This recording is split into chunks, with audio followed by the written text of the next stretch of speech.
اما بعد فاعوذ باللہ من الشیطان الرجیم بسم اللہ الرحمن الرحیم ربی اشرح لی صدری ویسر لی امری واحلل عقدۃ من لسانی یفقہوا قولی ربی یسر ولا تعسر وتمم بالخیر۔ السلام علیکم ورحمۃ اللہ وبرکاتہ۔ الحمدللہ ثم الحمدللہ ہم گرامر کورس کا آغاز کر رہے ہیں۔ ہم تھوڑے سی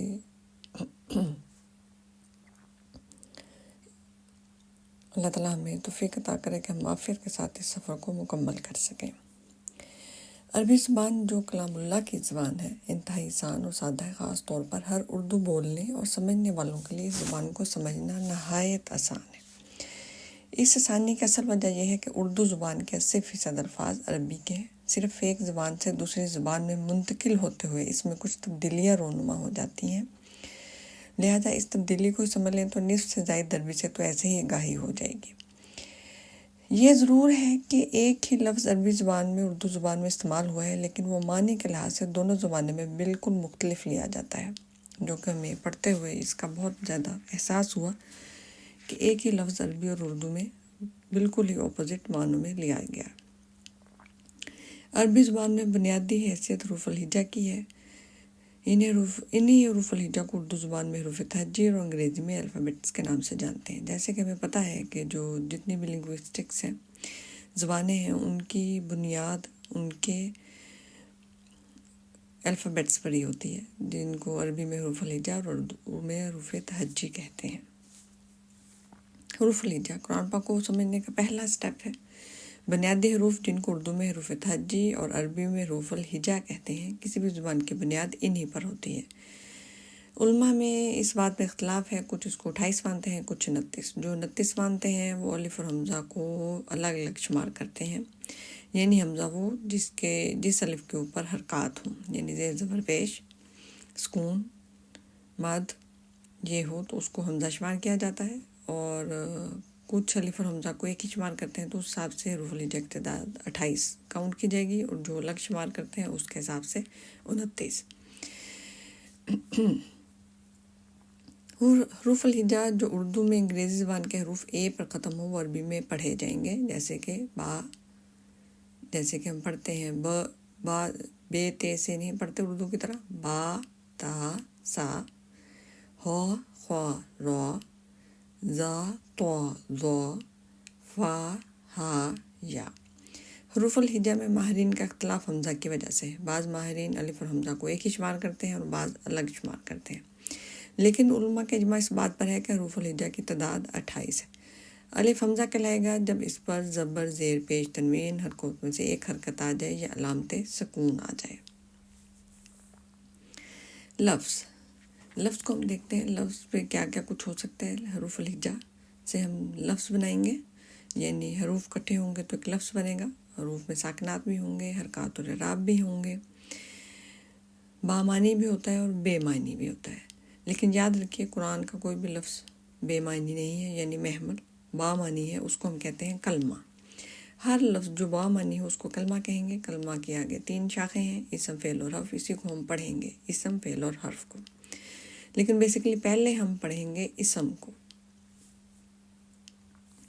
اب ہم تھوڑا سا حرکات اور اعراب کو دیکھ لیتے ہیں۔ حرکات، پیش، زیر، زبر میں سے ہر ایک کو حرکات کہا جاتا ہے۔ یہ 3 حرکات حرکات ثلاثہ کہلاتی ہیں۔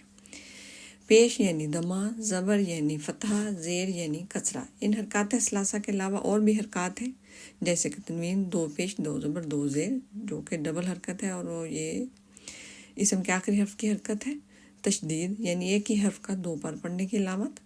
جزم یعنی حرف کے ساکن ہونے کی علامت۔ اعراب کسی لفظ کے آخری حرف کی حرکت کو اعراب کہتے ہیں۔ ان کے علاوہ مد، کھڑی زبر، کھڑی زیر، الٹی پیش بھی حرکات میں شمار ہوتی ہیں۔ الفاظ کے شروع اور بیچ میں لگنے والے زیر زبر پیش کو حرکات کہتے ہیں۔ الفاظ کے شروع اور بیچ میں غور کریں، یہ حرکات ہیں، جیسے ذالکا، انمتا، ایاکا۔ اس میں زا کے اوپر جو ہے اور لام کے نیچے جو زیر ہے، پھر حمزہ کے اوپر جو زبر ہے یعنی الف جو کہ حمزہ کہلائے گا، نون جو ساکن ہے اور عین جو زبر ہے، یہ حرکات کہلائیں گے۔ اعراب، پیش یعنی رفع، زبر یعنی نصب، زیر یعنی جر۔ یعنی دما کو یہ راب جو ہے اسم کی دراصل حالتیں بتاتے ہیں، اس حساب سے ان کو ڈسکرائب کیا جاتا ہے۔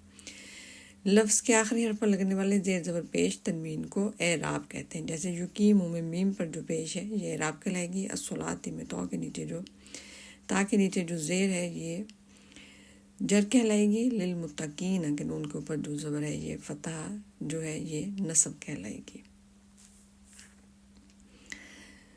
ذالک اہدنا السماء، اس میں شروع اور درمیان کے جو ہیں زیر زبر پیش یہ حرکات کہلائیں گی۔ قائم ذالک خلیفۃ الصلاۃ کہ جو آخری جو آپ کو حرف پر حرکات نظر آ رہی ہیں یہ اعراب کہلائیں گی۔ مرفوع منصوب اور مجرور، مرفوع حالت رفع پیشی حالت، جب اسم فاعلی حالت میں ہوگا تو اس پر رفع آتا ہے اور اسم کام کرنے والا فاعل ہوتا ہے، اسے مرفوع کہیں گے۔ یہ صرف ایک قسم بتائی گئی ہے جیسے فعل کے ساتھ، ویسے اسم کی حالت رفع میں جانے کی 8 وجوہات ہوتی ہیں، یہاں پہ صرف ایک ڈسکرائب کی گئی ہے یعنی حالت رفع جب وہ فعل کے ساتھ ہو۔ منصوب حالت نصب، ضروری حالت نصب میں اسم مفعولی حالت میں ہوتا ہے، یعنی اس پر کام کیا گیا ہوتا ہے، اسے مفعولی حالت منصوب کہتے ہیں۔ اسم کی حالت نصب میں جانے کی 13 وجوہات ہیں، یہاں پہ صرف ایک بتائی گئی ہے۔ اسم کی حالت نصب میں جانے کی 13 وجوہات ہیں، یہاں پہ صرف ایک ہی بتائی گئی ہے ابھی۔